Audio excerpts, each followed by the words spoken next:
Bonjour et bienvenue sur la Jaune 7 TV. Les quotidiens décrivent la complexité du Covid-19. Hausse des nombres de cas, possibilité de persistance de la maladie chez des patients déclarés guéris, contamination des membres du personnel de santé. Voici entre autres la complexité du coronavirus 2019.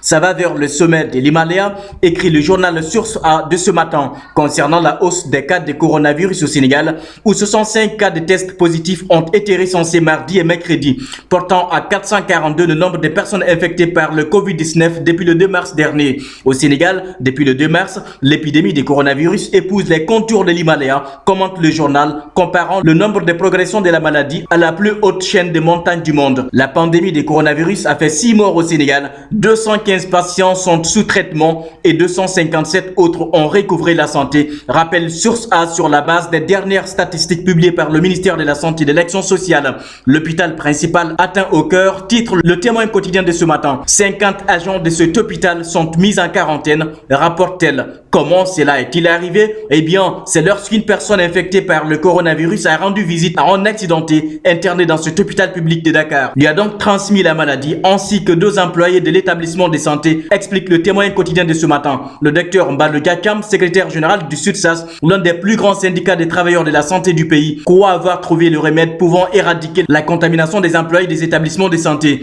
Il faut se barricader avec les gestes barrières, renforcer les équipements et corser les mesures, préconise Mbalou Gakam dans le Témoin quotidien. La complexité du Covid-19 se découvre à travers les colonnes de l'As quotidien qui a, citant le médecin Joseph Mendy, que certains malades guéris du coronavirus peuvent encore transmettre la maladie. Une personne infectée et guérie peut attraper une seconde fois le virus, déclare Dr Mendy dans le même journal. À côté, le mal prend ses assises, écrit Sud Quotidien, faisant remarquer que Dakar et Touba, les 2 plus grandes villes du pays, se disputent le titre très peu enviable d'épicentre de la pandémie. La psychose monte et le mal prend ses assises en s'installant dans les quartiers les plus populaires de Dakar et également du Sénégal, mais aussi dans différentes villes du Sénégal. S'alarme Sud Quotidien. La menace est de plus en plus grandissante à Touba où 44 cas de coronavirus ont été recensés par les services du ministère de la Santé et de l'Action sociale, ajoute-t-il.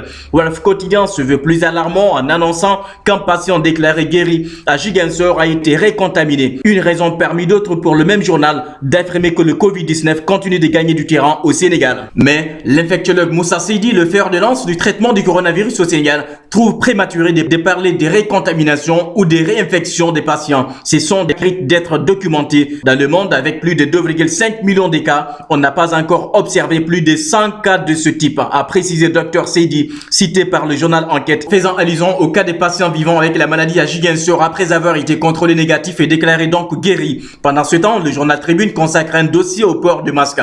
Port de masques justement où les masques se vendent partout, écrit-il, ajoutant sur la base d'un avis d'experts que certains masques ne répondent absolument pas aux critères requis pour protéger ceux qui le portent. Tribune estime pendant ce temps qu'il revient donc aux autorités de ce pays d'insister sur la qualité et les normes d'hygiène également des masques, dont le port est devenu une obligation dans certains endroits depuis lundi dernier, en vertu d'un arrêté du ministre de l'Intérieur Aline Ngouille.